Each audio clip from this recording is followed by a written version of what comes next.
प्यारे बच्चों, आप सभी का हार्दिक स्वागत है तिवारी एग्रीकल्चर एकेडमी में। और यहाँ पर आज हम लोग देखेंगे जो भी पॉइंट्स आपके दिए हुए हैं कि क्या क्या चीज़ें आपको अपलोड करनी है। इसमें जो भी डॉक्यूमेंट अपलोडिंग आ रहा है सिस्टम, इसमें क्या क्या चीज़ें अपलोड करनी है। तो पहला पॉइंट यहाँ पर हम लोग देखेंगे, हाई स्कूल की मार्कशीट आपको ऑप्शन दे रहा है, यानी कि हाई स्कूल का अंक पत्र डाउनलोड अपलोड करना है। हाई स्कूल का अंक पत्र आपको डाउनलोड करना है, ठीक है। इसके अलावा आपको बता दें, हाई स्कूल का प्रमाण पत्र दे रहा है नंबर 2 पे। एक चीज़ बता दें कि जो आपका हाई स्कूल की मार्कशीट होती है उसमें 1 नंबर और 2 नंबर यानी कि अंक पत्र और प्रमाण पत्र दोनों चीज़ें एक साथ आती हैं। तो आपको यहाँ पर भी 1 नंबर में भी आपको हाई स्कूल की मार्कशीट डालनी है और 2 नंबर में भी आपको हाई स्कूल की मार्कशीट जो है वो यहाँ पर अपलोड करनी है। इन दोनों पर आपको हाई स्कूल की मार्कशीट अपलोड कर देनी है, ठीक है।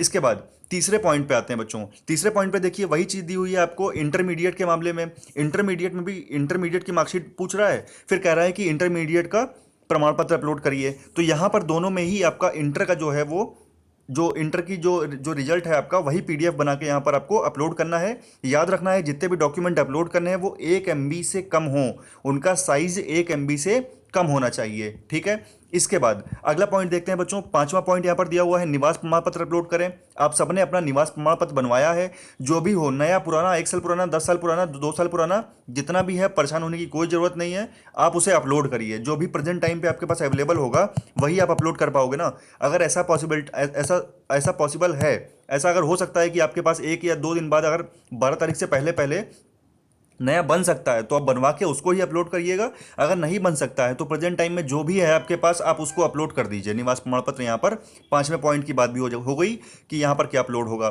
चलिए छठे पॉइंट पे देखते हैं। छठे पॉइंट पे लिखा है बच्चों, चरित्र प्रमाण पत्र, चरित्र कैरेक्टर सर्टिफिकेट। तो यहाँ पर आपको ये कैरेक्टर सर्टिफिकेट जो होता है बच्चों, ये टीसी के साथ ही मिलता है और आपको जहाँ से आपने इंटर किया है वहाँ से आपको ये चीज़ मिली होगी। तो आपको कैरेक्टर सर्टिफिकेट भी अपलोड करना है, जो आपका जब भी आपने पास किया हो, चाहे आप 1 साल पहले पास किए हों 12th, या फिर अभी पास किए हों, जब भी आपको अपने 12th स्कूल से जो भी मिला होगा आप वही अपलोड करोगे, ठीक है। तो करेक्टर सर्टिफिकेट के लिए चिंता नहीं करना है, आपको वही करेक्टर सर्टिफिकेट यानी चरित्र प्रमाण पत्र अपना अपलोड करना है। अगला यहाँ पर 7वां पॉइंट देखिए क्या लिखा है, टीसी, स्थानांतरण प्रमाण पत्र।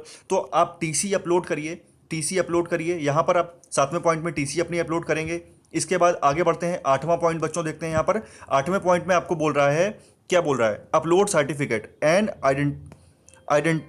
Affidavit accounting for डिसकन्टिन्यूटी of more than 3 month. मतलब अगर आपको 12th पास किए हुए 3 महीने से ज़्यादा हो गए हैं तो आपको एक एफिडेविट बनवाना है, हलफनामा बनवाना है बच्चों, ताकि आपको एडमिशन मिल सके। तो याद रखिए कि अगर 3 महीने से ज़्यादा हो गए हैं, आपके 3 महीने से ज़्यादा हो गए हैं, जैसे कोरोना की वजह से भी 3 महीने से ज़्यादा हो गए हैं, तो आप उसमें वजह डलवा दीजिए कि 3 महीने से ज़्यादा हो चुके हैं, कोरोना की वजह से मैं अभी तक एडमिशन नहीं ले पाया था, ठीक है। ये रीज़न आप वहाँ पर उनको दे दीजिए। इसके अलावा जिनका 1 साल से ज़्यादा हो गया है या फिर कहीं वो तैयारी कर रहे थे, कहीं बीएससी कर रहे थे, तो वो लोग वहाँ पर ये चीज़ दिखाएंगे कि वो एडमिशन इस वजह से नहीं ले पाए हैं, उनका लेट इस वजह से हुआ है। क्यों? क्योंकि वो कहीं ना कहीं यूपी कैडेट की तैयारी कर रहे थे, यूपी कैडेट एग्जाम की तैयारी कर रहे थे। ये चीज़ वहाँ पर आपको दिखानी है, ठीक है। तो यहाँ पर जो है वो एफिडेविट 50 रुपये का बनेगा। क्या लिखना है उसमें, आप सब जहाँ बनवा रहे हैं वहाँ पर उनको बता दीजिए कि मेरा एफिडेविट 50 रुपये का बना दीजिए, गैप का, ठीक है। गैप हुआ है 12th से अभी तक, जो भी गैप है उसका गैप का सर्टिफिकेट बनना है, ठीक है। चलिए 9वां पॉइंट देखेंगे।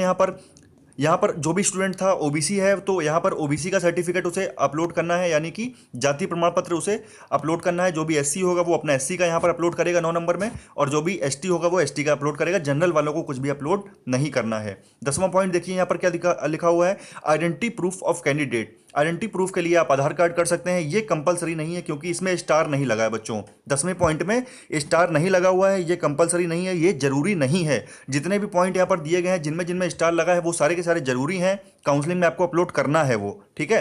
तो 10वें पॉइंट में यहाँ पर आपको आइडेंटिटी प्रूफ ऑफ कैंडिडेट देना है, यानी कि अपना आधार कार्ड जमा करना है, इसमें यहाँ पर अपलोड करना है, या फिर आधार कार्ड की जितनी भी डॉक्यूमेंट जमा हो रहे हैं सबका एक तो पीडीएफ अपलोड होगा, याद रखिएगा, सबका पीडीएफ अपलोड होगा, ठीक है। चलिए तो यहाँ पर आइडेंटिटी प्रूफ में आप यहाँ पर अपना पीडीएफ बना के डालिए, आधार कार्ड, पैन कार्ड या वोटर आईडी, ठीक है। चलिए लास्ट पॉइंट देख लेंगे 11 नंबर के लिए। बहुत सारे बच्चे परेशान हो रहे हैं, लगातार फोन आ रहे हैं, ठीक है, 4-5 बार बेल भी सुनाई दी है आपको इस वीडियो में।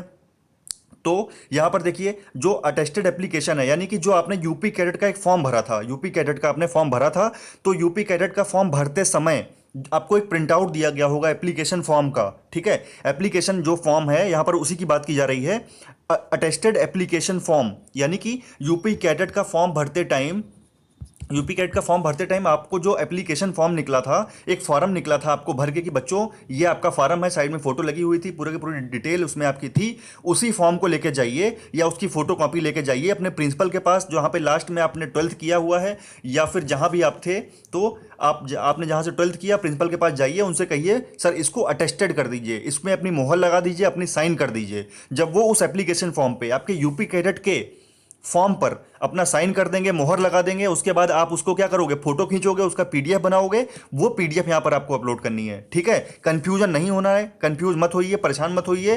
अब अगर आपको कोई दिक्कत होती है फिर आप कॉल करिए 97 93 900 और 888 पर। ठीक है, अगर आपको कोई कंफ्यूजन अब होता है तो आप कॉल करिएगा। ठीक है, चलिए, धन्यवाद।